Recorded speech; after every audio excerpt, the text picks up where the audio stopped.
बताओ कि असुर दुश्मन है कि नहीं? पर कभी आपने सुना कि असुरों के यहाँ गए हो तो नारद जी को कोई मारा पीटा हो? कभी नहीं सुना।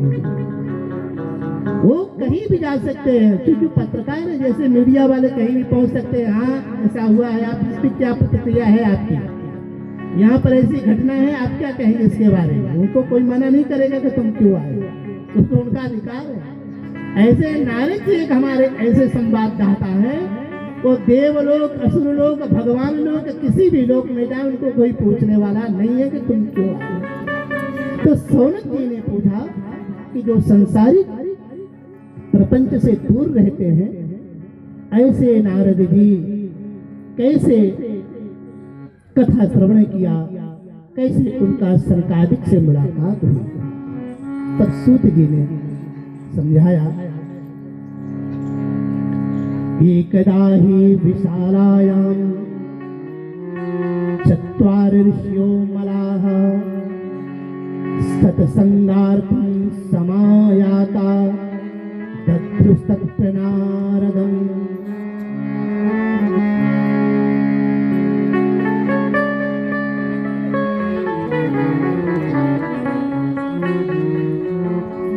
एक बार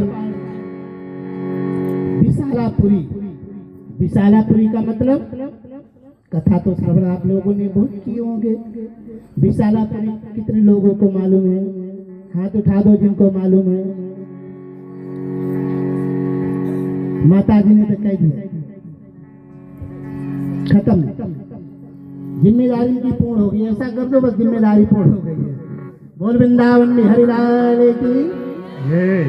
तो विशालापुरी आप लोगों को नहीं मालूम, कथा तो हजारों सुने होंगे।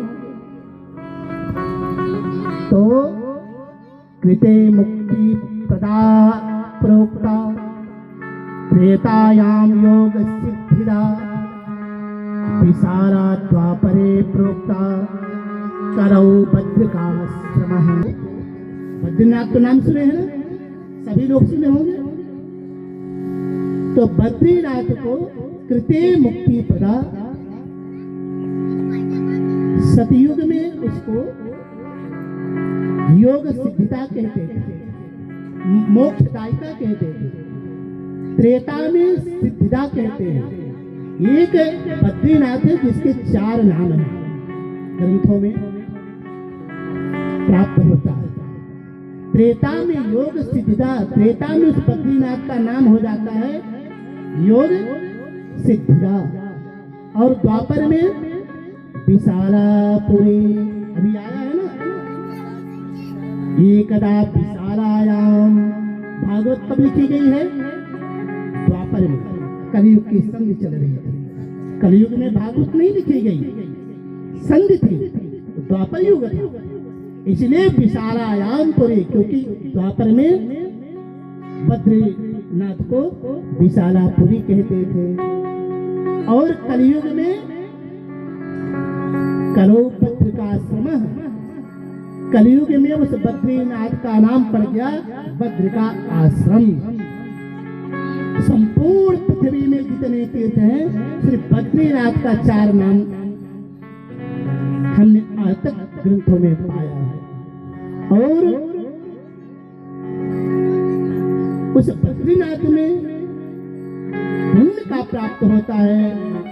बहूनि संत तीर्थानि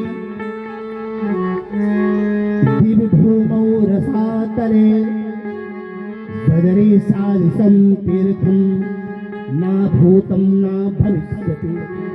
इस संपूर्ण पृथ्वी पर अनेकों तीर्थ हैं,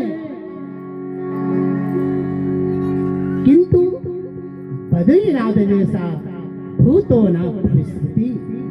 बद्रीनाथ जैसा तीर्थ ना तो कभी हुआ है और ना कभी होगा।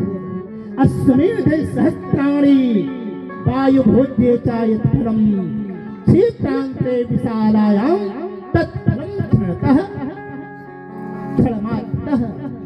अरे जो अश्वमेध यज्ञ करने से, जो जीवन पर्यंत वायु का रसपान करने से, सूखे पत्ते खाने से जो तपस्या की जाती थी, और इन तपस्याओं का जो फल प्राप्त होता है, वो तो बद्रीनाथ में क्षण मात्र में प्राप्त हो जाता है।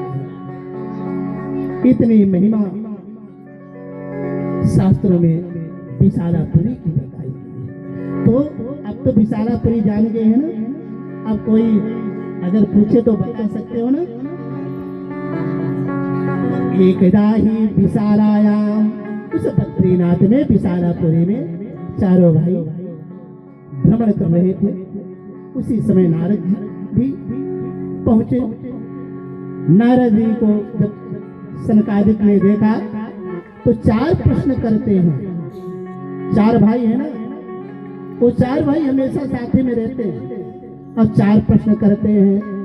कथम ब्रह्मण दीन मुखः कुतश्चिंता तुरो भवान् त्वरितं गमयते कुत्र कुतश्चागमनं तव।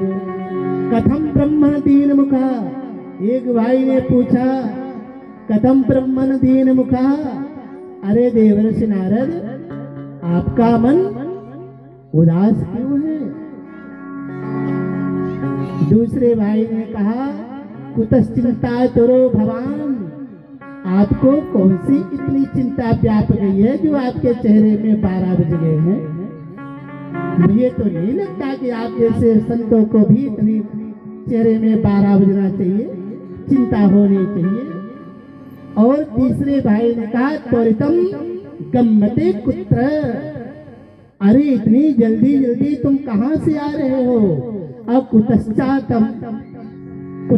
गमनम तब, और इतनी शीघ्रता से आप कहां जा रहे हो।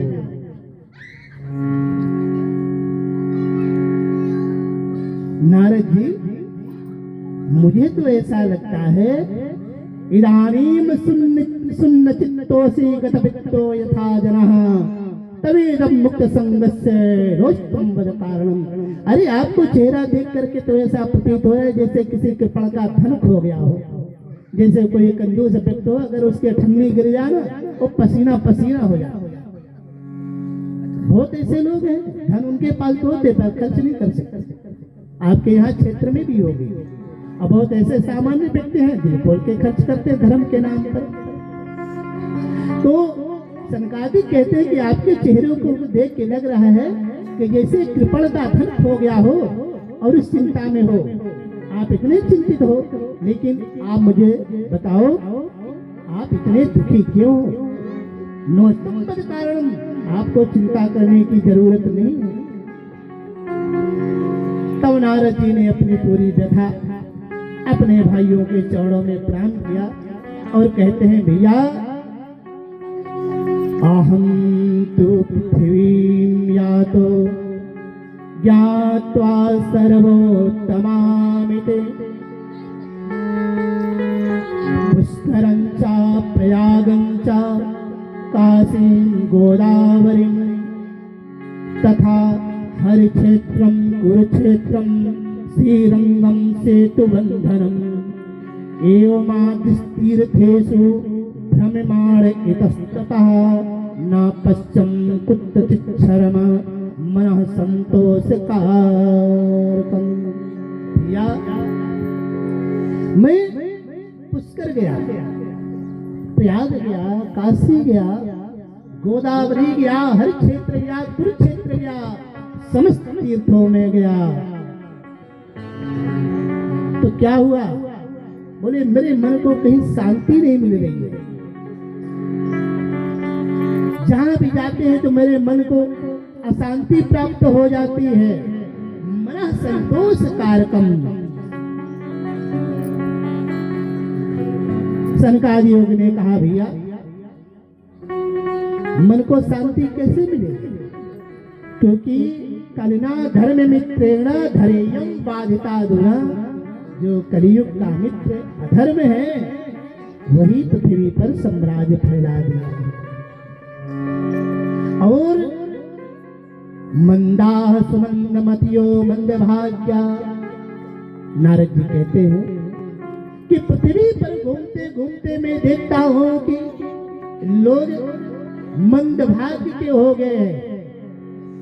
अच्छा भैया किसी के मंदभाग्य हो